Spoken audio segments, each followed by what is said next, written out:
Good evening, and thank you for joining us in this conversation. We've actually been trying very hard to bring Grace Banu onto this show because this is a conversation we wanted to have. Now, for those of you who don't know, about a month or so ago, we committed, my team and I, on this YouTube channel that we'll start a series called Pass the Mic. The idea with Pass the Mic is to create a platform where we allow members of oppressed castes, so the Dalit castes, so the scheduled tribes, a platform to talk about their experiences, their lives, and what they want out of being a citizen of this country. The idea again behind this was because a lot of the communication, a lot of the media is controlled by the upper caste. And as a result, there is no real platform being created where people can really have the space to talk. It's an attempt, and I hope that we're able to make a difference with this attempt. But I'm really happy that we have Grace Banu join us. We're going to talk about the intersection, really, between being Dalit and being transgender in India, and what that sort of discrimination means, being discriminated against because you're Dalit and being discriminated against because you're transgender, and how that works within those two communities as well. Grace is also the first transgender person in the state of Tamil Nadu to get admitted at an engineering seat, and she currently is a trans rights activist. Grace Banu, thank you so much for joining me and for agreeing to this conversation. It's a pleasure to have a conversation with you. I wanted to know if you'd be kind enough to share some of your story with us. I want to start with what you've talked about as far as going to school in Tamil Nadu was concerned and what that experience was like for you. Ah. My school experience is completely, a child who doesn't know about anything. Why I'm saying that child, the school children, they they don't know, about gender and caste, everything, and I also face that same kind of, that discrimination. And but I face two kind of discrimination in the name of caste and gender. The both discrimination I got. So when I show my identity to in my school, they didn't accept me. They said no, we can't accept you, and we my parents, my mother, and my family, they're all strongly believe education is the only tool to uplift our community. So they are very strong to continue my education. So I also agree that, and we try. I try to continue my school education.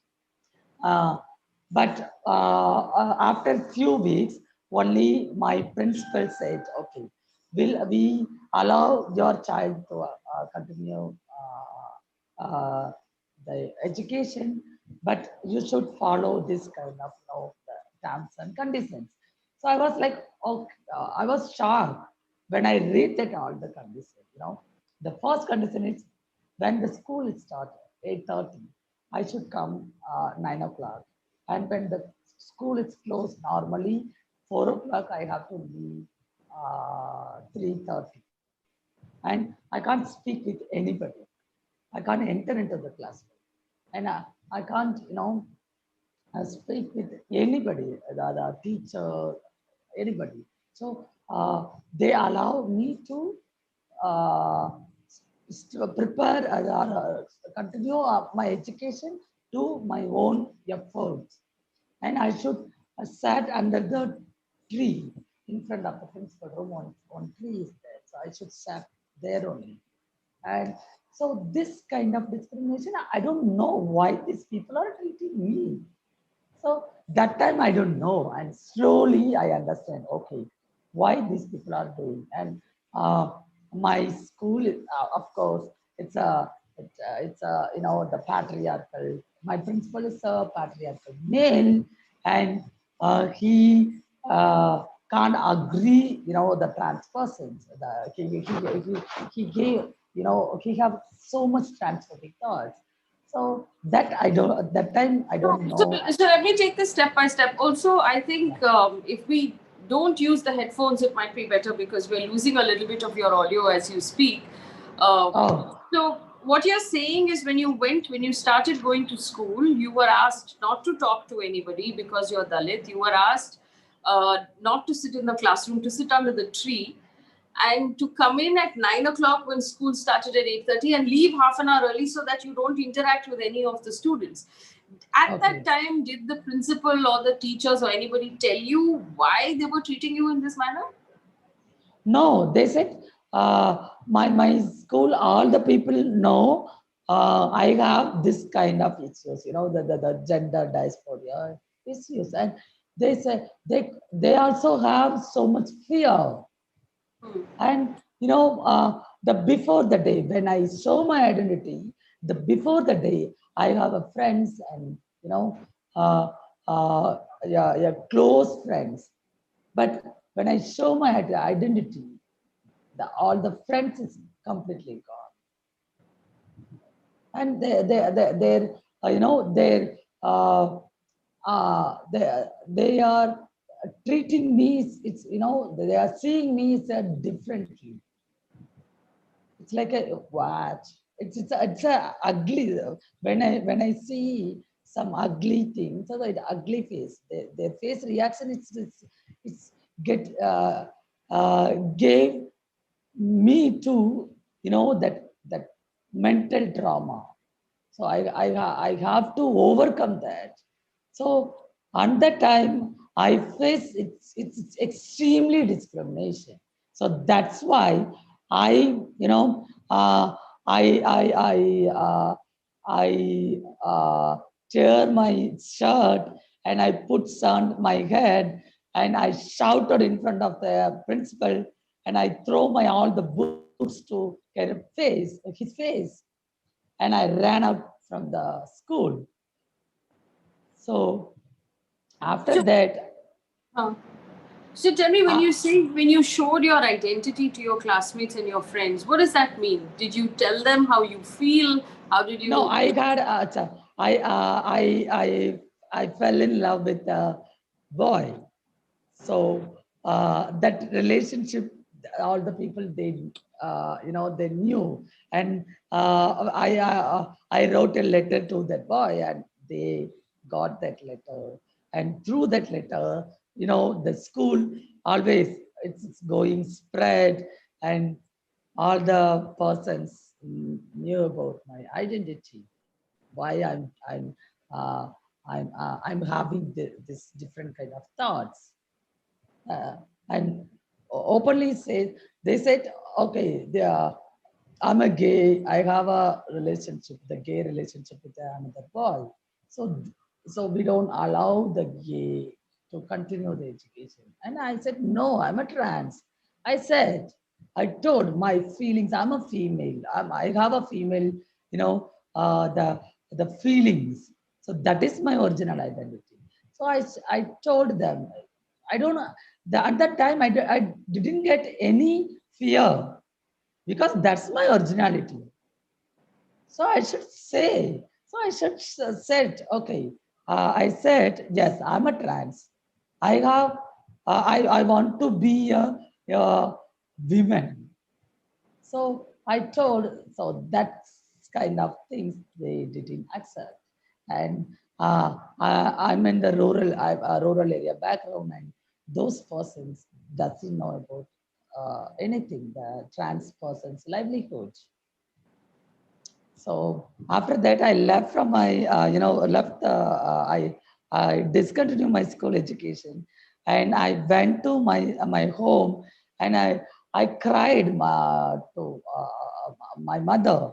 So my mother said, I have some mental problems. They thought, and that's why they put me into the mental asylum. So I was in the 3 months. It was in 3 months I was in the mental asylum. So So your parents got you admitted in a mental asylum because you Yeah, told them that you were trans.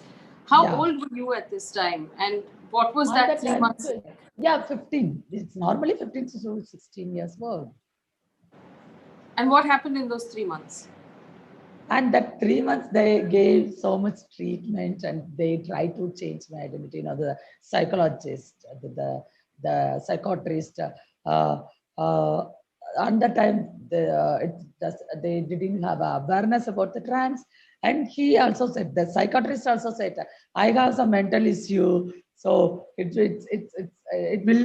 will be a cure. So they want to give some treatments. And 3 months I got a treatment, and I don't know what kind of treatment they gave, but they put the some injections three times every day, three times, and that three times I was in the the sleep.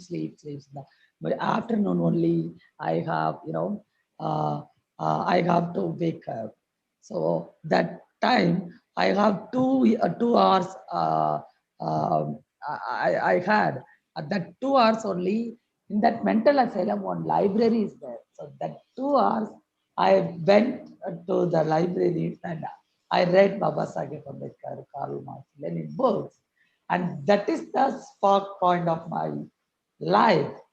So that time only, when I read that all the books, that time only I realized myself and why these people are treating me, this different kind of punishment, and why these people treating me differently. So we have the people like me. So many people are there, and our community people doesn't have any privilege, and our community people don't have any privilege, and our community people are doing begging and the sex work. So we have to change this situation. So that's why I said live to the psychiatrist, yes, doctor, I'm okay. Now I felt uh, uh, male. Uh, so I have I'm now perfectly all right. So when I said that, immediately he discharged me. And when I discharged the next day, I left from my home and I joined to the transgender community people. So nearby the district, a group of trans persons.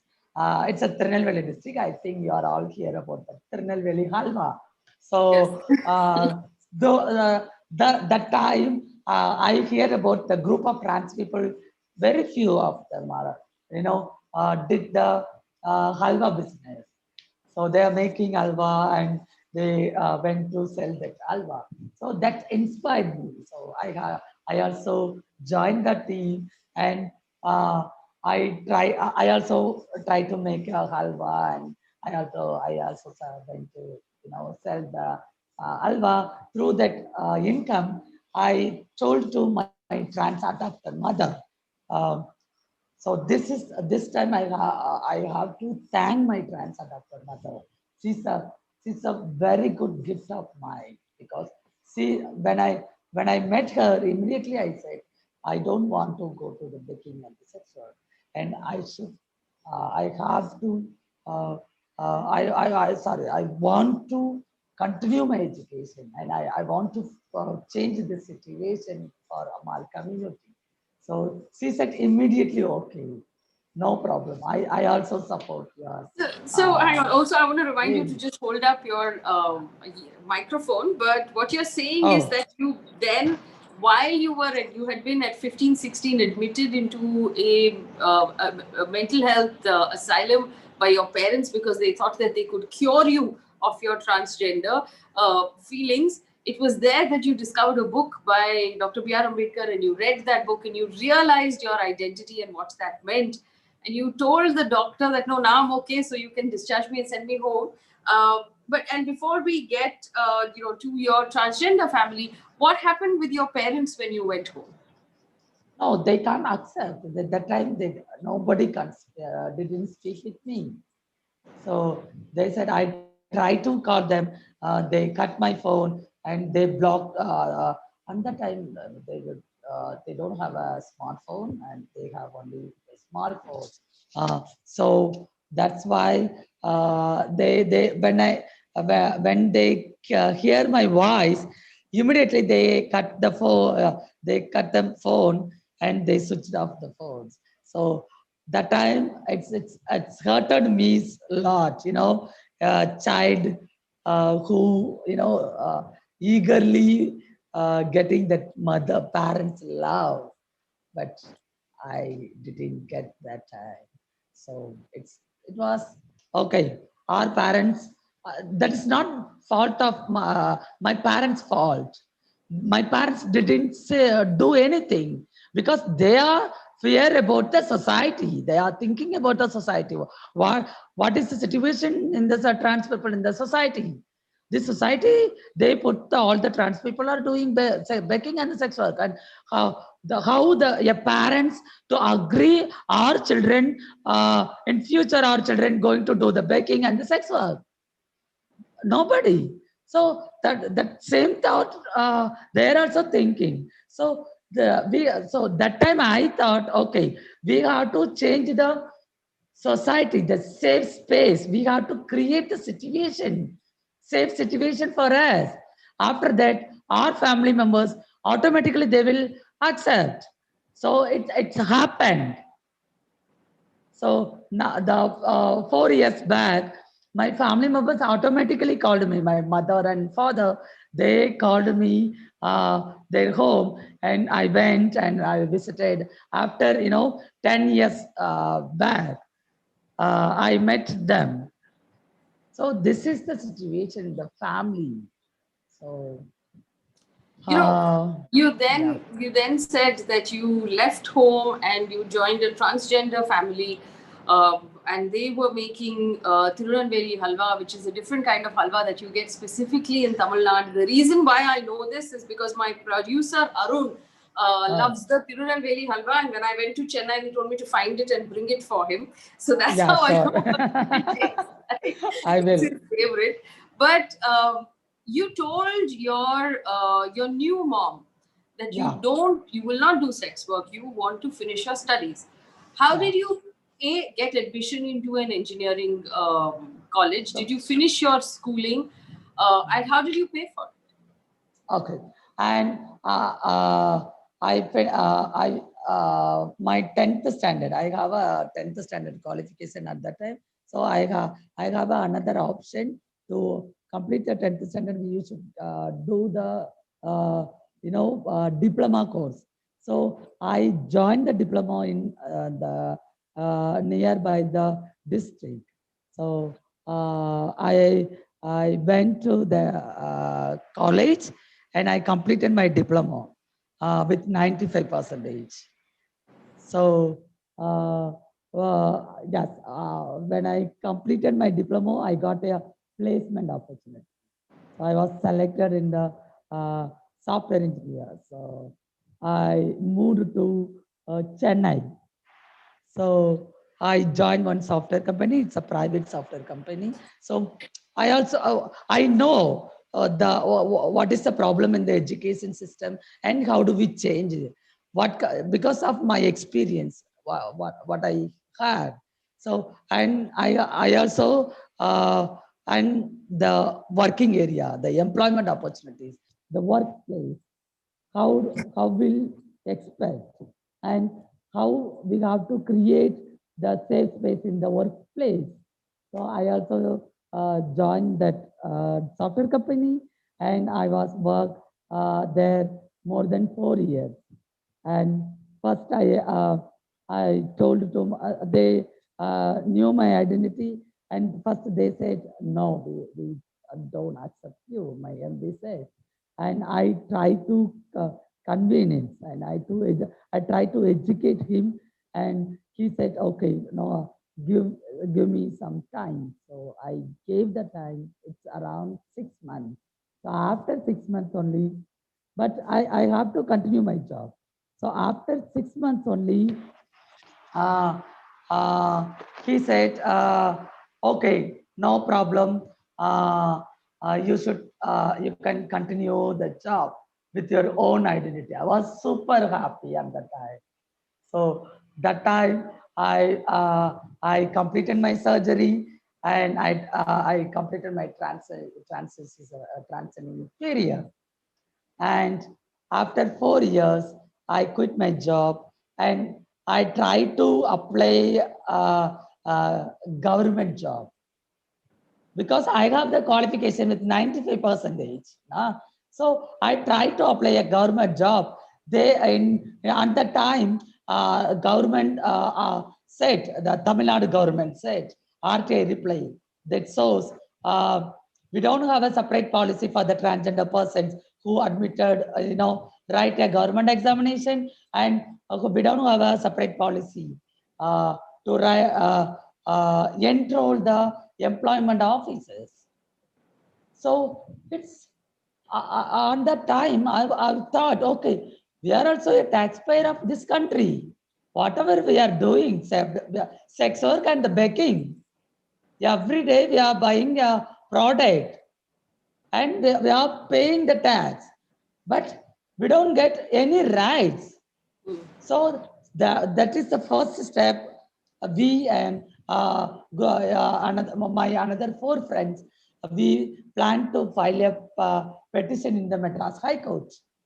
So that is the first petition in the Madras High Court, and we got the positive judgment in 2013.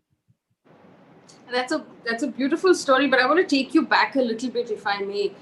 You've talked a lot about the challenges of being transgender at a time when a lot of people didn't understand it, or even if they understood it, they didn't want to accept it.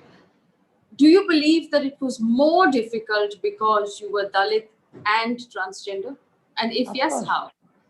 of course, because see, the people thinking when I was enter into the trans family, and I don't expect within the trans family structure also, they are seeing the caste. So that time I realized, okay, caste is everywhere. So within the trans community also, they are having casteist thoughts, and they are all within the transgender community also having the, the casteist people. So, how within the transgender community, when you are in a household, there is a structure there. There is a mother who looks after everybody. How does caste come into play? Because I have to meet another trans persons now. So the family structure okay, and I have to meet another trans persons, and I have to meet every day so many trans persons in the outside area, and in our area, specifically South Tamil Nadu people, the caste atrocities happen more vulnerable, more, more offensive, and most of the time, more honor killing is happening right now also, and more caste killing also happening. So these people, they are, they are easily identify me. Okay, what is my background and how the background is coming. So my family background also they knew, and I didn't I realized the attitude of the persons. Now when I when I say something, they are ruling my thoughts. And no, you don't say that, and you don't do that. You don't, you have to sit there. So that kind of oppressions. So that it's openly, it's visibly so. And I have so many friends within the Dalit Adivasi community, trans persons, and their experiences is completely different. Every experience is completely different. And I have to share one experience. One of my trans, so she's a elderly trans person, and she is a SCA community trans person, a scheduled caste Arundhatiya community trans person, and trans women. she shared one experience. She uh, she regularly visit one upper class trans person, elderly trans woman, home, and she's going to eat there. And one day she lost her key, and she get it back to visit again that upper class Savarna trans person home. And when she eated that plate, they put her plate into the dustbin. And when she saw that, and she was shocked, and she asked another trans person in that same home, and she told her, "No, ma, you are from this kind of background. So every day they throw your plate in the dustbin, and nobody can use that plate." And she doesn't have a space on that time to share these stories. And when I raise these issues, within the trans community, we are also facing the caste discrimination. That time she shared personally, I also face this kind of discrimination in our within our society, within our community. So I said, why you didn't? You should shout them in front of them, now. So she said, no. I was financially stuck on, that under that elderly trans person. So she didn't say anything. So like this, we have so many stories. We have so many, everyday discrimination I'm facing. When you started to speak up within the transgender community about the caste discrimination, what was the reaction within the community? It was super hard, and I got so many live threats, calls, and directly they attacked me. And I didn't share this with anybody. This is the first interview I shared this. Yes, they directly attacked me. So I have that, 1 minute. I have this, yeah. Here one mole is there now. So they upper caste, Savarna, trans persons, the group of trans persons, they set some gundas.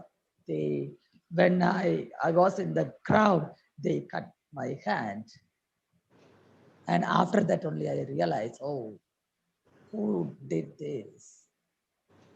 So I got when I saw this. So when I had a meeting with, I have to share one incident. When I meeting when I have a meeting with my group of trans women's organization. They said, uh, uh, I'm going to protest in front of the secretariat to for getting a reservation rights.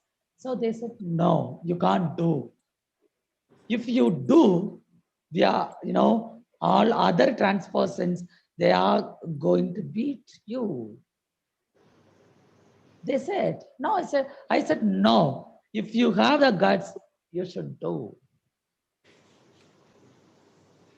But they did. I want to ask you this. You, like you said, any child will be longing for the love of their parents and the love of their mother, which you did not get, which you left home at 15, 16. You then found your trans family and your trans mother. When you were speaking up within the trans community, were you afraid of losing that family as well? That you will become completely alone if you continue to speak up? No, the trans family, I have a trans family still now. My adopted mother, I have a relationship. We have a relationship with a mother and daughter relationship. And, the best friend relationship. And I also 15, 15 trans women mother. So now I have my 15 adopted trans children. So I should have a responsibility to guide them as a guider, not a mother, as a guider, as a friend. Because I had that kind of, that love when I lost the biological family. But I had that same kind of love with my trans family. So I have to share that. I have to share that love to the same kind of people. So that's why yeah. And my daughters and my trans mother also knew about, okay, my child, she is doing a good work, and I don't interfere with her work. She always says this. So she's a very backbone of my all the works. So in the sense, I don't lose my families. That's This good is to my hear. rights. This is my identity. And like me, so many trans persons' lives are in the dark room. And I have to, hold their hand to come out from the light. When you went to engineering college in Chennai, and we know that there is a lot of ragging that takes place, there's some hazing that takes place of the younger students. You were going there as the first transgender person to get admission in an engineering college in the whole state. Yeah. What was the reaction from the teachers and the other students? Were you Uh, staying in the so hostel? No. So I had a different kind of experience in 3 terms. When I was in the school, I had a very bad and black experience, a very dark experience. And when I was in the diploma, that experience is a little differently. And when I was enter into the engineering, that's my ambition. And I have to say something. When I tried to apply the engineering, they denied my application because they when applied before, the government of Tamil Nadu, Tamil Nadu government said, trans persons don't have the rights to do the professional course, and we don't have a policy. They gave the RTI. So that's why I challenged that uh, situation. So I tried to apply. They denied, and second I tried apply again, and second attempt only they called me to the counseling. And when I was entered the counseling room, I'm the only person to select the college. So that is also I had the discrimination in that counseling room. I have all the list of colleges, all are private colleges. Not even the government college I didn't get. Why I'm saying this, I got a 95% but I didn't get a government college. They gave private college only. And from Chennai to my college, it's 2.5 hour journey every day. I have to travel 5 hours. And when I enter into the college first day, I got so much fear. I don't know in that college what kind of experience we have to learn. We don't know. It will be like my school experience, or it will be like my diploma experience. It's little confused, but when I met all the faculties and the students, they are extremely happy to have me as a fellow student. I was shocked. They are treating me like as as a the female student. They don't treat me differently. they are guiding me a lot. And I had a discrimination on that time only from the government, not only the college, Not the private college. because I You don't you get a said scholarship. Yeah. yes. You said that you have now 15 trans children who you are looking after and guiding. What is your advice to them when they are also going through these challenges right now? So I'm giving information. So first I will I'll call all the daughters the same place, and I will give the information. Okay, you're doing this work, and you're facing this kind of issues, and you have to face this kind of thing, and you should fight with. If in case face any difficulties, you should fight. Otherwise, you should do. And I strongly educate them. Education is more important, and you should continue your education. So that's why four of my trans daughter, they are doing now right now. One trans person, one daughter, one of my daughter doing become, and one of my another daughter doing finishing her engineering course, and two of my daughters are doing nursing course, and one of my daughter who's doing medical college. That's wonderful. I also want to ask you this. You you are obviously a brilliant person in the sense that you were able to break away from the from the bonds that or the problems that life gave you. But we do understand that transgender people suffer a lot at the hands of the police. They Yes. suffer a lot at the hands of society. For Dalit transgender people right now, even within your state, what is the situation even today? Yeah, in our country, all the Dalit trans person situation is super hard. The trans person, they are having, uh, trans women and trans men. Okay, so trans women, we don't have a safe space to express our feelings, and if in case we get some small space, all the space are occupied by the upper class Savarna trans persons. And still now also we don't have a space to show our identity, to show our talents, and to show our qualification, and to the identity, the visibility, the Dalit trans person visibility.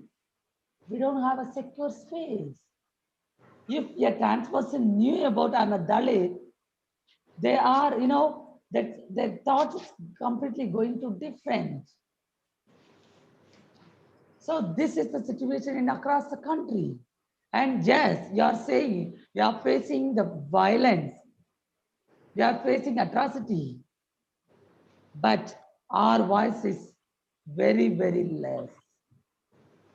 Because why I'm saying this, our voices fight within our own community, and our voices fight with you know uh, civil society, and our voices fight with the patriarchal society, and our voices fight within our own movement, and our voice we have to fight with the feminist movement. So it's a hierarchical oppression. We have to fight with this kind of hierarchy structures. So where do we live? Where is our life? Every day we have to fight with this kind of hierarchy structures. So we have to live with peacefully life now. We are also a human. When you say you have to fight with the feminist movement, with the trans movement, with the LGBTQI movement, tell us what you mean by that. What do you mean by you have to fight with the feminist movement? So in the sense, the space, this all the space are privileged persons occupied. the people who are speaking, the continuously in English, and the well-known, the communication, the knowledge persons, and, the lack of education, lack of the communications, the language barrier. So, and, our education system is completely different. It's completely different. We are from the, the government school background, and our background is completely different. So the people who are talking, speaking fluently English, all the people are focusing there. And when, yeah, help needed for the Dalit trans person, it's not here. But when the help needs to, support needs to the upper class Savarna persons, all the people are, helping them, and they are doing that. So we are, this kind of situation, this kind of oppression, it's happening now. So that's why I say, within the moment, within the all the mainstream movements, the cis hetero people movement, and most of the cis hetero people, they didn't know about the trans persons, and they knew the Dalit. Okay, how the Dalit people behave here. They don't know the trans person. They are having transphobic thoughts as well as casteist thoughts. So we have to fight with this both kind of thoughts. So that's why I say, so every day we have to fight with, this the kind of peoples. You said that your daughters are studying nursing, they're studying medical science. I want to understand right now within government colleges and for jobs, do Dalit transgender people get reservation? Do they get seats? No, no, because Why not? here, why these people are doing this? 2014 NASA versus Union of India said, you should treat a trans person, the most, how do I say, backward class, the socially, economically backward class. And in Tamil Nadu, all the trans person, they put it us into the category, MBC category. Mm. And in national level, they have put us to the OBC category. So I'm a Dalit. How do I access the OBC category? I'm a Adivasi. How do I access the MBC category? Reservation. And it's a vertical reservation. We are asking horizontal reservation. So in India, we are following two kind of reservation structure, horizontal and the vertical. So we want a caste-based reservation within our own gender.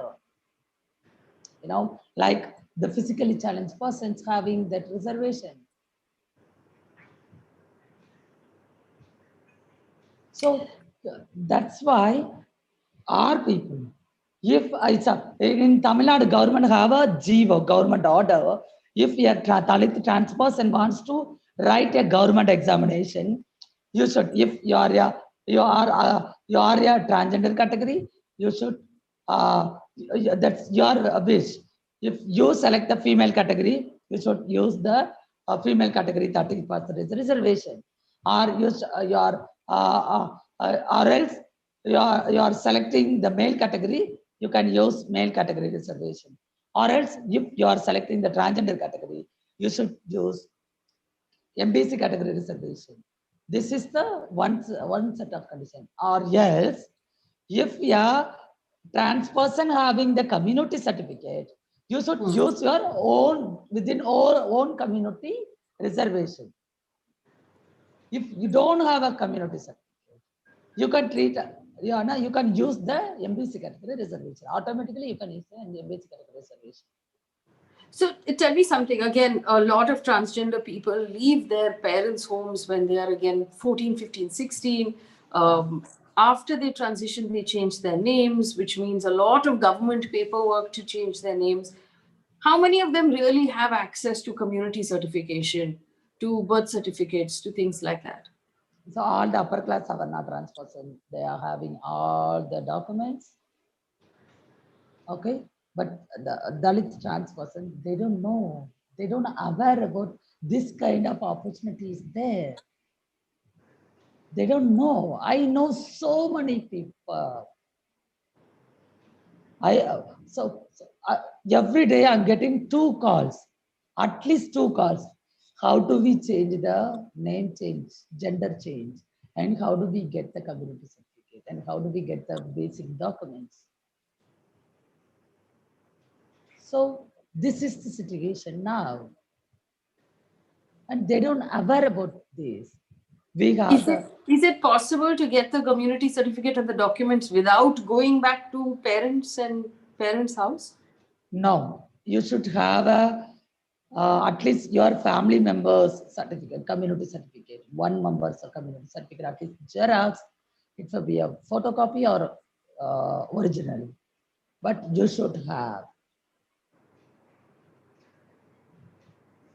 And are family members normally willing to Yeah, help? no, they don't. They don't help. So that's why they put another the option, the cat, the conditions.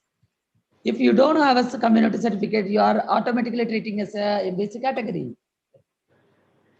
So this is the situation, the legal system. So that's why I filed the petition in the Madras High Court. That writ petition is going on.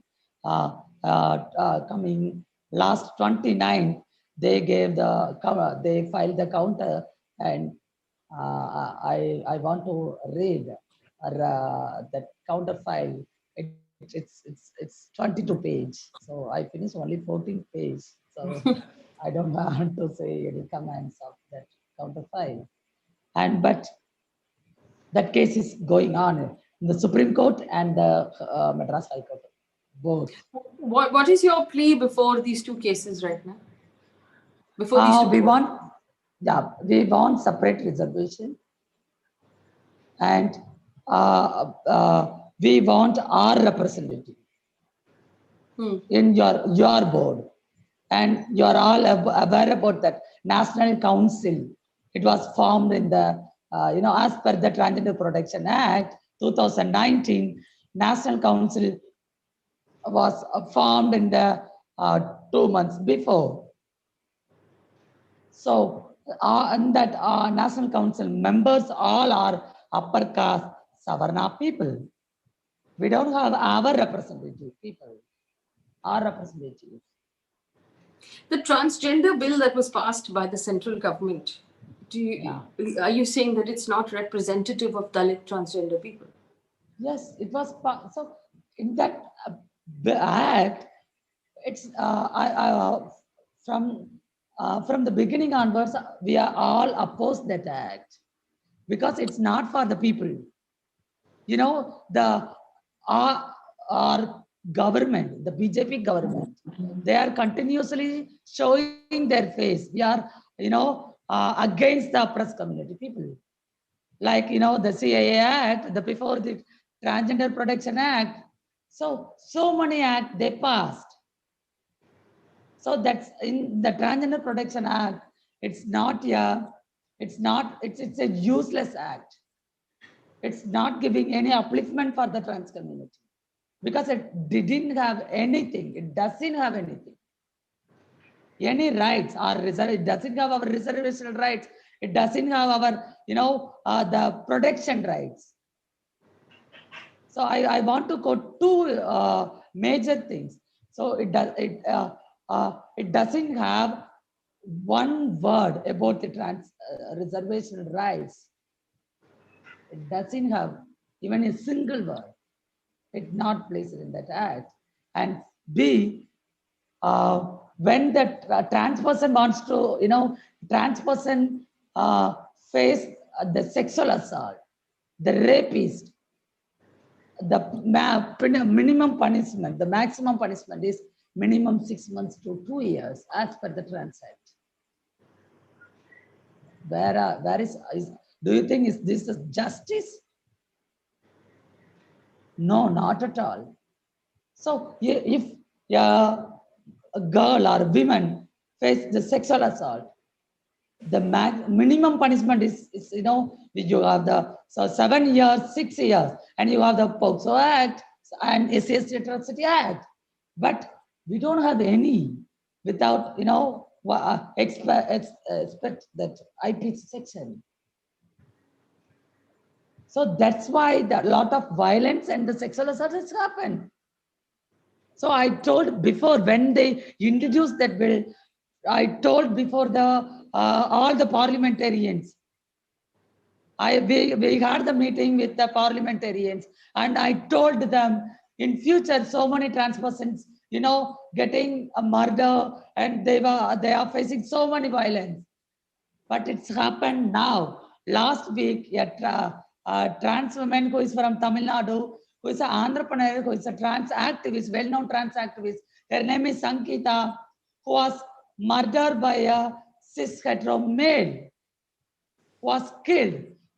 That person cut her head, and he put her body inside the plastic drum, and he put the salt inside that, and he put the cloth inside, and he nicely covered, and he closed her house. And after 3 days only, the neighbors are realized some bad smells are coming from the home. So they informed the police, and they came and they inquired, and they said, okay, they arrested that accused. And what will happen next? After 15 days, he will get the bail and he will do his work. So this is what happened. So the violence against the trans community, and especially Dalit Adivasi community, we don't have safe space. We don't have a safe space. So fundamentally, I think that it boils down to the idea of representation, a place or a platform for the voice, for the stories. And when laws and rules and regulations are being made that pertain to the lives of Dalit transgender people, there has to be representation of the Dalit transgenders in the room, giving recommendations. Grace Banu, thank you so much for speaking with us today. It's a very powerful conversation. I can safely say that of all the Past the Mic conversations we've had this far, this was the most powerful conversation I've had. It was deeply moving. I have nothing but admiration for you for everything that you have gone through in your life, but you're smiling, you're telling your story bravely, you're sharing your story bravely. I wish you nothing but happiness and good luck and success in your future. Thank you. And I have to thank, because this Past the Mic, this campaign is going very well. This is what we need, the people's solidarity.